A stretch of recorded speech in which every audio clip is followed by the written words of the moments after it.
साथियों नमस्कार। मैं राम प्रताप सिंह कुशवाहा, रिटायर्ड पुलिस वाला। हमारे चैनल ज्ञान एंड नॉलेज के प्रोग्राम मंथन में आप सबका बहुत बहुत स्वागत है। आज बहुत ही महत्वपूर्ण दिवस है और महत्वपूर्ण प्रश्न भी है।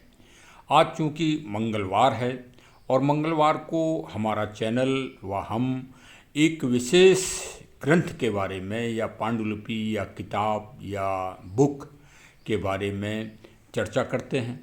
तो आज प्रश्न जो हमारी प्रतियोगिता हुई थी इस बार 2024 में पावन रक्षाबंधन के दिन दिनांक 19 अगस्त 2024 को, उसमें जो प्रश्न नंबर 2 था, आज हम उसका प्रति उत्तर आपके सामने विस्तृत रूप से प्रस्तुत करने की तैयारी कर रहे हैं। यद्यपि इसका पार्ट 1 पहले हो चुका है, लेकिन पार्ट 1 में उत्तर पूरी तरह से स्पष्ट नहीं हो पाया था। इस कारण ये पार्ट 2 अब हम बना रहे हैं प्रश्न नंबर 2 का।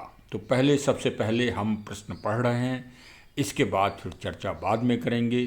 तो महत्वपूर्ण प्रश्न है, कृपया ध्यान से सुनें व मंथन करें और स्वयं विवेचन भी करें साथ साथ। प्रश्न है कि भगवान श्री राम लला जी की विग्रह मूर्ति स्टैचू का शिलापट कहाँ से लाया गया है। जो मतलब मूर्ति का पत्थर है वो कहाँ से लाया गया है। भगवान की मूर्ति विग्रह स्टैचू के स्वरूप की उम्र 5 साल के बालक के समरूप ही क्यों रखी गई है।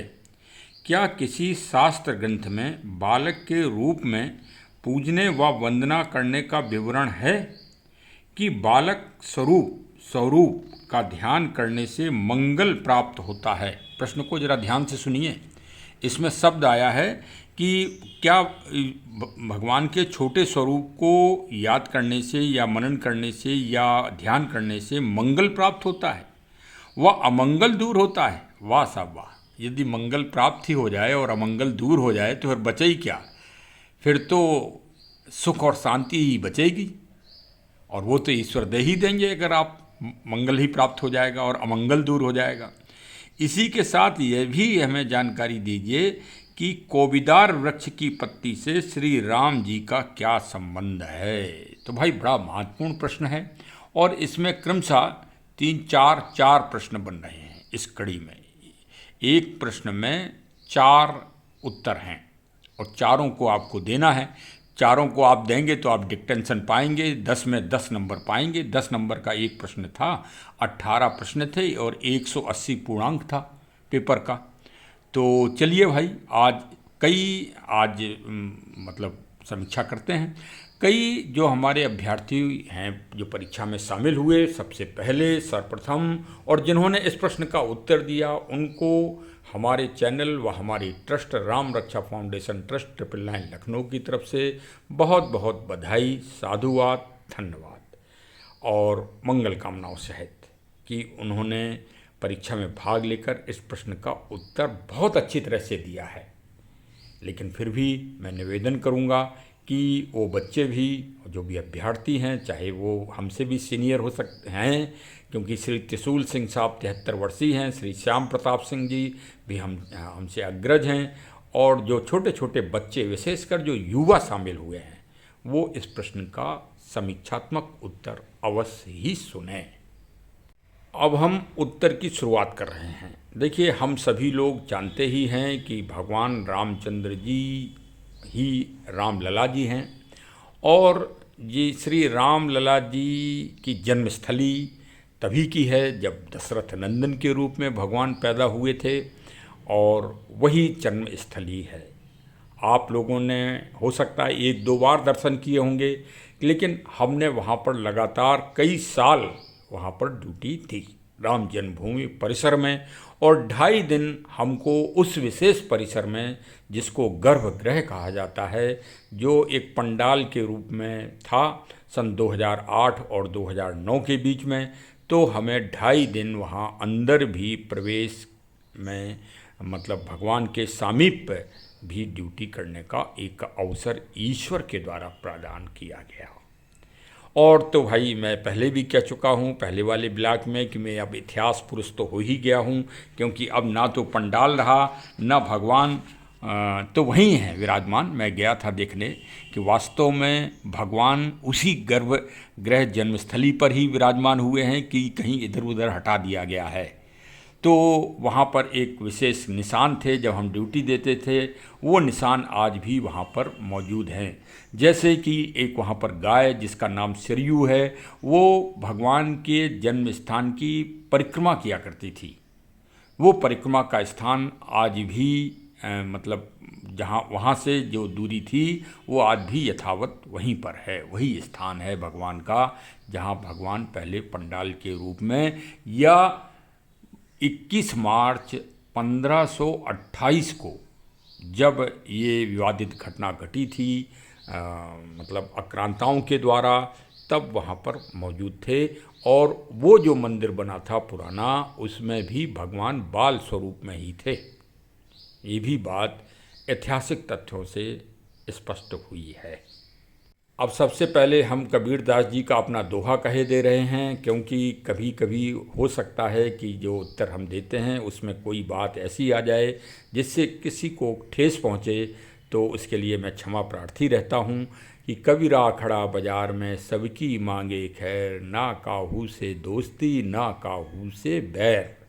हमारे ब्लॉक में एक हमारा भाव यही रहता है कि हमारा उद्देश्य किसी को ठेस पहुंचाना या किसी को सम्मान देना नहीं होता। जो यथार्थ होता है उसी का उत्तर हम अपनी भाषा में देते हैं। कहीं कहीं त्रुटि हो जाती है तो उसके लिए मैं क्षमा प्रार्थी हूँ।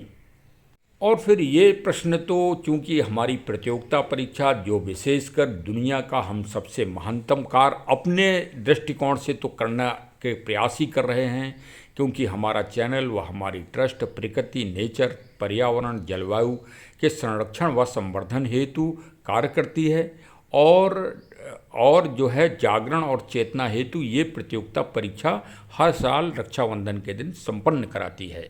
और ये प्रतियोगिता परीक्षा का 7वां चरण था।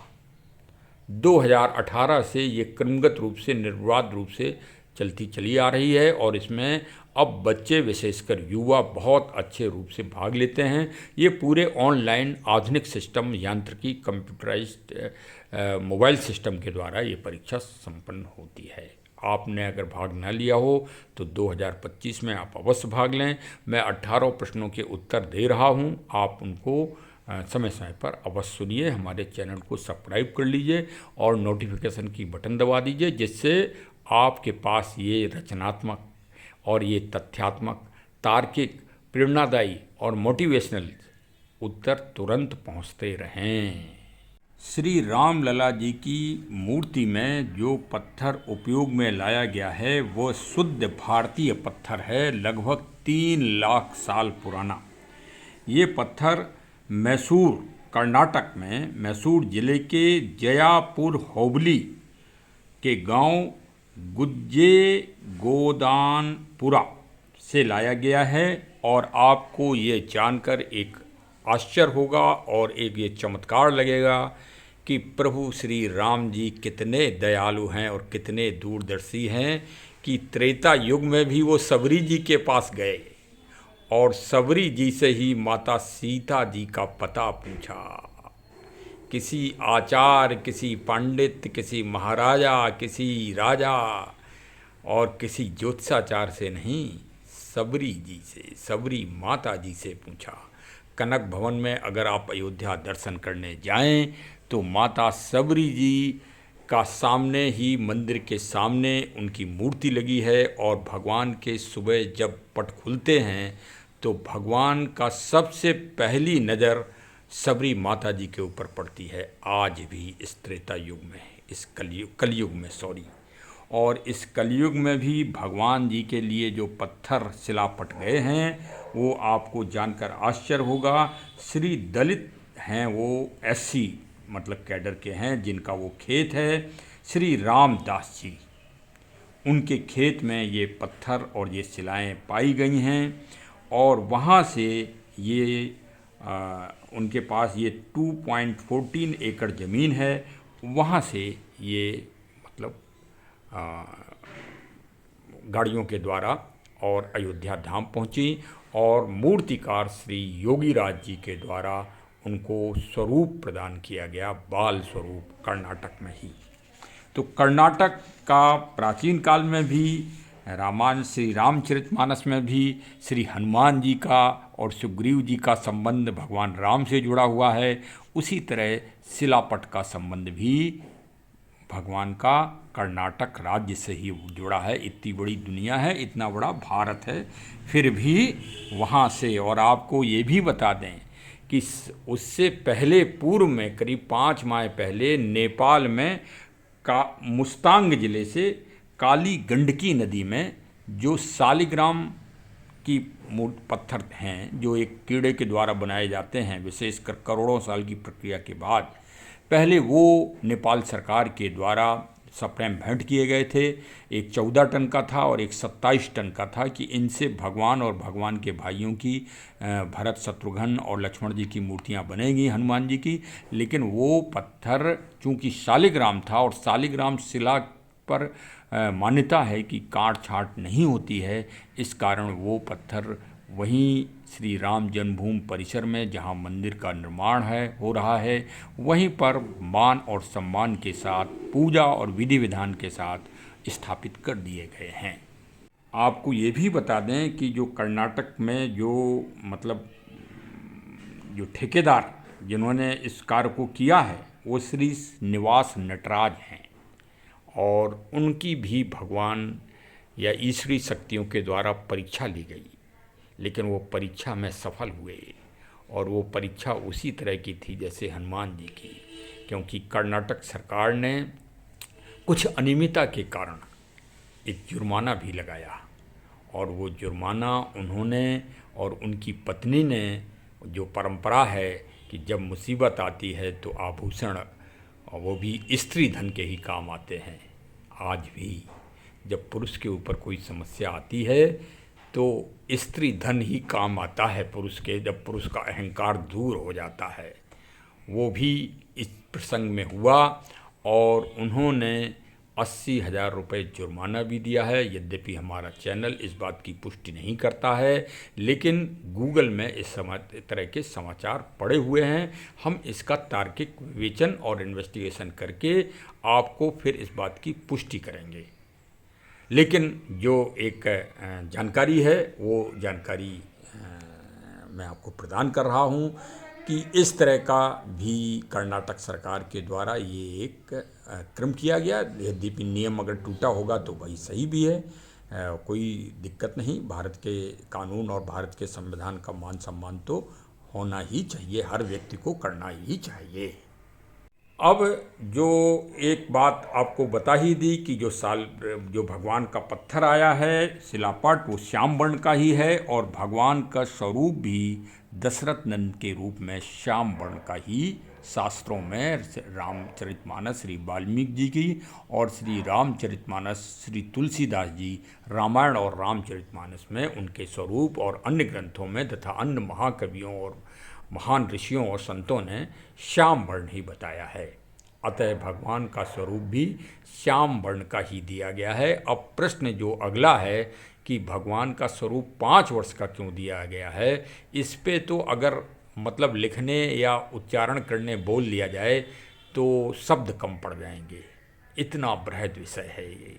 यद्यपि गूगल में और अन्य जगह तो अन्य लोगों से भी जो पूछताछ की तो उन्होंने यही उत्तर दिया कि 5 साल का बालक सब चीज़ समझने लगता है और गलत और सही का निर्णय भी करने लगता है, इस कारण भगवान के स्वरूप को 5 साल का रखा गया। लेकिन मैं पिछले ब्लॉग में आपको बता चुका हूँ कि 5 साल की उम्र का कितना अधिक महत्व है और हमारे महान चिंतक चाणक्य जी, पंडित चाणक्य जी ने भी 5 वर्ष की उम्र का बहुत अच्छा विश्लेषण किया है। अब अगला जो क्वेश्चन है वो कोविदार वृक्ष का है। इन दोनों उत्तर के विस्तृत उत्तर के प्राप्ति के लिए आपको अभी इंतज़ार करना पड़ेगा, क्योंकि अब ब्लॉग पुनः बड़ा हो रहा है और बड़ा ब्लॉग फिर भाई हमारे जो श्रोतागण हैं उन्हें सुनने में परेशानी होती है और आपकी भी जिज्ञासा थोड़ी सी और अधिक बढ़े और अपने विचार आप कमेंट सेक्शन के द्वारा और दीजिए, जिससे हमारा और अच्छा मार्गदर्शन हो। फ़िलहाल जो 4 प्रश्न इसमें प्रश्न में बन रहे हैं, उसके 2 के उत्तर हमने आपको दे दिए। और अब इसी कड़ी में जो सबसे महत्वपूर्ण चर्चा है, जो मैंने कहा है कि मंगल को हरने वाले और अमंगल को हरने वाले तथा बाल स्वरूप में पूजा करने और वंदना करने का विधान किस शास्त्र में है। पूज्य जम्मू कश्मीर के पूर्व राजा कर्ण सिंह साहब को एक दिन मैं सुन रहा था, जो कि पूर्व सांसद भी रह चुके हैं और बहुत ही ज्ञानी पुरुष हैं, बहुत ज्ञानी और बहुत ही उच्च सोच के। उनसे एक बार उनका ब्लॉग में सुन रहा था, तो उन्होंने कहा कि मैंने ऐसा कोई शास्त्र नहीं देखा है, पढ़ा है। वो ज्ञानी हैं, उपनिषद और वेद के बहुत अच्छे ज्ञानी। हाँ, मतलब कभी भी आप उनको सुने तो आपका मन खुश हो जाएगा। और विशेषकर भारत और कश्मीर के जो संबंधों की एक वो चलती है कड़ी, उस कड़ी के वो एक बहुत बड़े प्रबल स्तंभ भी हैं। हाँ, और वास्तव में आज की तारीख में वो एक धरोहर हैं और वो बहुत ही उच्च विचारों के हैं। तो उसमें साहब ने कहा कि कोई ग्रंथ नहीं मिला है। तो देखिए, गोस्वामी तुलसीदास जी ने कितना सुंदर और रमणीक वर्णन किया है। यद्यपि मंगल भवन मंगलहारी द्रुभौ सुदशरथ अजर बिहारी, सबसे पहले संपुट अखंड रामायण में होता है ये, और ये सबसे अगर सर्वे कर लें तो सबसे लोकप्रिय चौपाई यही होगी। और पूरा इसका मैं आपको भाव बता रहा हूँ। बंदहु बाल रूप सुई रामू, सब सिद्ध सुलभ जपत जिस नामू, मंगल भवन अमंगल हारी, द्रुभौ सुदशरथ अजिर बिहारी। मैं उन्हीं श्री रामचंद्र जी के बालक स्वरूप की वंदना करता हूँ, जिनका नाम जपने से सब सिद्धियाँ सहज प्राप्त हो जाती हैं। मंगल के धाम अमंगल के हरने वाले और श्री दशरथ जी के आंगन में खेलने वाले वे बाल रूप श्री रामचंद्र जी मुझ पर कृपा करें। तो भाई, अब इस हमारे पृष्ठ के आधे उत्तर पूरे हो गए हैं। अब 2 उत्तर बचे हैं कि 5 वर्ष का स्वरूप बालक राम जी का क्यों है, और कोविदार वृक्ष, वो अगले एपिसोड में आपको सुनने को मिलेगा। और देखिए, अब आज भी लोग कितने भ्रमित रहते हैं और एक भगवान से या एक देव से उनको, मतलब जो उनकी वो है भाई एक लालसा और ईश्वर भक्ति, वो उसमें मतलब वो ढूंढ रहे हैं जगह जगह। बड़े बड़े आश्रमों में जाते हैं और बड़े बड़े तीर्थों में जाते हैं, जाना भी चाहिए। और लेकिन अगर राम को ढूंढना है तो कबीर जी को पढ़िए।